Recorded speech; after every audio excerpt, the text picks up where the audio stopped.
So here is what it looks like outside my house today. Quite a little bit of snow to shovel. And eek. Got a big driveway that doesn't look like a lot of fun.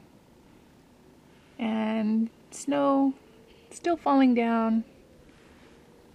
I think I'll go make some cards instead. Woohoo! Well, hello everybody. It's been a little while since I did a video, and my hubby got me a new camera for Christmas, so I'm going to try it out today. And what I have for you is a little spring card, and I say spring because it's very fun and springy.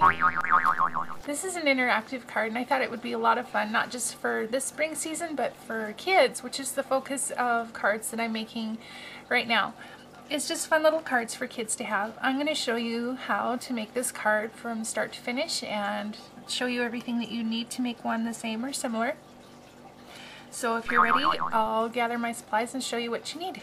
First I have an A2 size card base, which is just your 4 1/4 by 5 1/2, and that will be the base of your card. My next piece is 4 inches by 5 1/4, and I just picked a blue color to represent sky. Of course, if you're going to make yours a little different, you can choose any color that you want.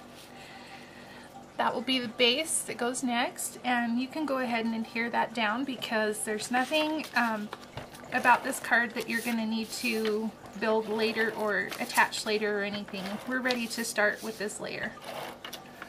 I'm going to be building my card upside down today, so that's going to take a little bit of getting used to, but hopefully this will all turn out okay.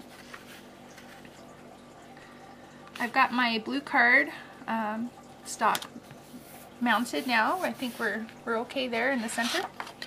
The next pieces that you're going to need include a frame, and the size of this is 3 3/4 inches by 5 inches.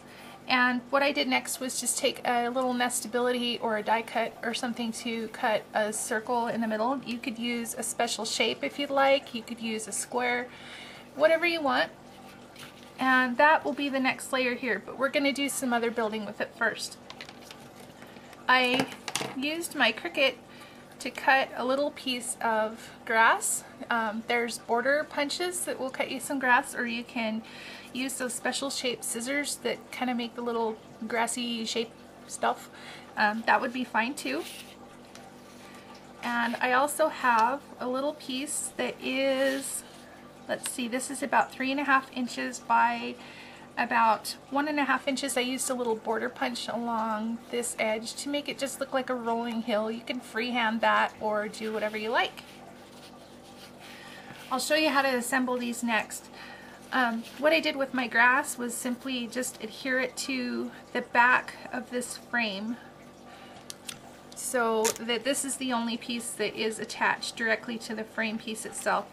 And to make things simple, all I did was use a piece of tape, glue that down. So now you've got grass.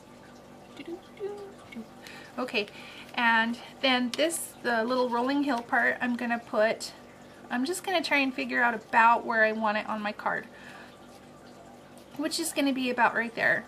And make sure that it's centered.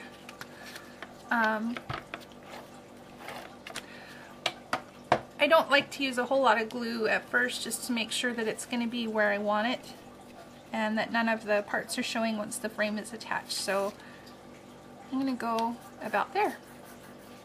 Now I've got my rolling hill and my frame with my grass. The next part of this card is really fun because you're going to kind of choose what you want to go in the center. And to make our little springy card, I'm going to show you what I did. I took a defunct pen that I've had around, you know, maybe my pen ran out or whatever, and what you do is just take it apart, and we're going to steal this little springy thing that comes with the pen. And now don't go stealing office supplies because that's not very nice, and you don't want to run out of pens in your house or anything, so, you know, Well, whatever. Okay, so I've got my little spring, and springs out of pens come in different sizes, of course, so you want to find yourself a good size one. This one is going to be perfect for what I need. And then one of the cute things that I found to attach to this spring is going to be a flower. Of course, you could attach maybe a little bee, or I don't know, some kind of little critter or something that you want to move and wobble in your scene. Whatever you want is going to be fun. Just kind of play with it and see what you can find. For my flowers, I found that if you take a brad and some flowers, and you could really have fun with this and just kind of go crazy with your colors of flowers and things that you want to attach. Go ahead and put your brad through your flower. It could be paper flower or whatever you want.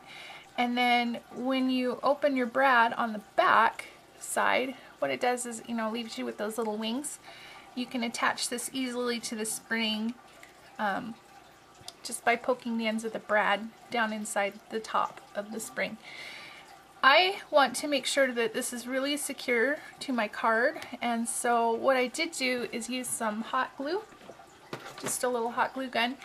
I'm not going to do this right now live because it'll take me a minute, but I just secured the top where the brad attaches to the spring a little more securely with the hot glue, and then also on the inside of your card you kind of figure out where you want your flower to be. And then I also use the hot glue to adhere the end of the spring down here to the card with a little dab of hot glue. That helps to hold it securely and ensure that you can still play with it and fiddle with it and it's not going to fall apart.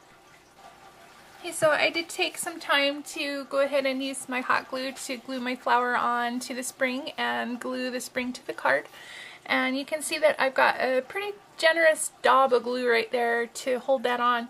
And that's okay, because this is going to be covered up by the grass part, so you won't even see it, and it's okay. I think maybe the more glue the better, or something like this, because it will make sure that it holds it onto the card. The next part that we're going to do is to glue the frame part to the card, and for that you'll just need some dimensional squares. I'm using some that are about a medium-sized thickness. They're not the thickest glue squares, dimensional squares that you can find, but they're not the super thin ones either. We need to make sure that the width of these is going to match up, not be too thin for the area where the spring is, and not be too fat that you can't actually make this a functional card and mail it to someone. So one layer of medium-sized dimensional squares is going to be just perfect for that job. Okay, once you've got your squares all around the frame, go ahead and put your frame carefully down on the card. The grass will cover the bottom part of the spring where it is glued to the card. Hopefully. Okay, and you are pretty much done, except for if there's anything else that you want to add to your card. Like for mine, I did use this little lawn fawn critter because he's super cute little hedgehog, and I put him in the scene as well, and then a sentiment on a cloud. You could add a little banner sentiment or a little flag sentiment or something like that if you wanted to. You could add any other kind of scene that you like in your card. And when you're done, you have an interactive, very springy spring card. Thanks for watching. I hope you enjoyed today's tutorial, and thanks, spring!